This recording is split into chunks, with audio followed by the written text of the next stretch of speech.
सलाम महाराष्ट्र चैनल में आप सब। पुणे लोकसभा इलेक्शन में कुछ उलेमाओं ने एमआईएम के उम्मीदवार अनीस सुंडके को अपने सपोर्ट का ऐलान किया। मौलाना हैदर, हफीज नसीम और कई उलेमा ने एक प्रेस कॉन्फ्रेंस के जरिए इस बात का ऐलान किया। जिस तरह से एक उम्मीदवार के बारे में मस्जिदों में ऐलान हो रहा है कि खुल के उसको मत दिया जाए, उस मामले को पूरी तरह से मस्जिदों से रोका जाए, बल्कि मस्जिद के मेंबर से ये कहा जाए कि 100% वोट किस तरह से मुसलमान करे, बल्कि ना कि किसको करे। और दूसरी बात यह है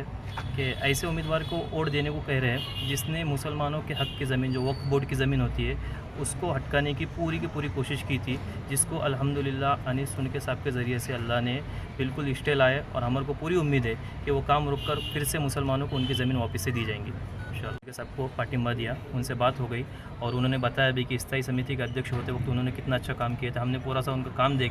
काम देखने के बाद हमें मालूम पड़ा कि वाकई में ये काम करने वाला आदमी है, ज़मीनी लेवल पर काम करने वाला आदमी है। तो हम इसलिए पूरे उम्मत को, जबकि पूरे पूना शहर के जो जितने हमारे भाई है, सबको रिक्वेस्ट अजीज़ाना दरख्वास्त करने आए कि हम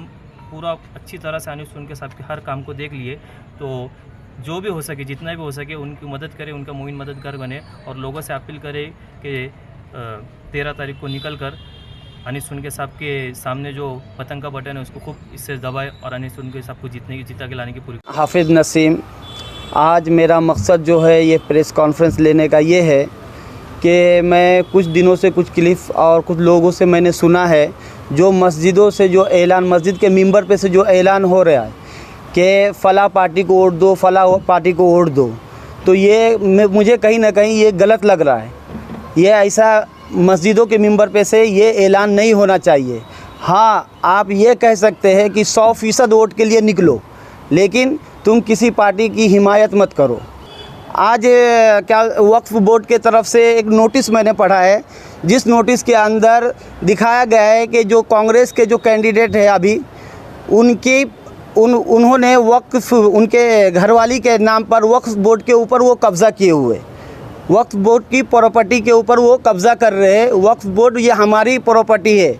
और ये ऐसा हम होने नहीं देंगे, और ऐसे लोगों को हम ऐसा रास्ता दिखाएंगे, सीधा घर बैठाएंगे।